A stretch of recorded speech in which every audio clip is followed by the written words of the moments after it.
বাচ্চা যখন মায়ের পেটে থাকে তখন মায়ের পেটের বাচ্চার জন্য একটি নিরাপদ জায়গার দরকার হয়, যেখানে সে আস্তে আস্তে বড় হয়ে ওঠে, শ্বাস নিতে পারে, খেলতে পারে, ঘুমোতে পারে। এই নিরাপদ জায়গাটার নাম হচ্ছে জরায়ু, বা ইংরেজিতে আমরা বলি ইউটেরাস। প্রত্যেকটা মেয়ের ইউটেরাস থাকে, মানে বাংলায় বলে জরায়ু। জরায়ুর দুই পাশে একটি করে মোট 2টো ডিম্বাশয় থাকে। অন্যান্য কাজের সাথে ডিম্বাশয়ের অন্যতম প্রধান কাজ হচ্ছে ডিম্বাণু আর হরমোন তৈরি করা।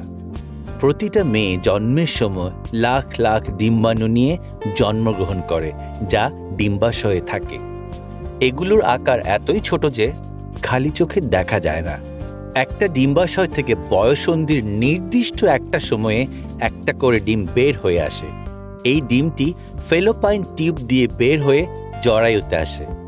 এই জার্নিটা তার শেষ হতে কয়েকদিন সময় লাগে।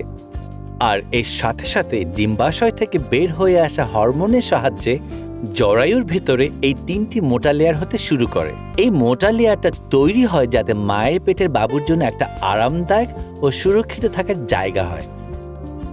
ডিম্বাশয় থেকে বের হয়ে আসা ডিম্বাণুটি এই জরায়ুতে এসে 24 ঘন্টা অপেক্ষা করে।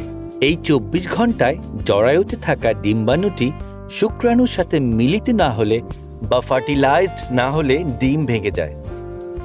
আর যদি ডিম ফার্টিলাইজড না হয় বা শুক্রাণুর সাথে মিলিত না হয়, তাহলে জরায়ুর লাইনের আর কোনো কাজ থাকে না। তাই এই লাইন 3টা ভেঙে ভ্যাজাইনা দিয়ে বের হয়ে আসে। এটাই হচ্ছে মাসিক।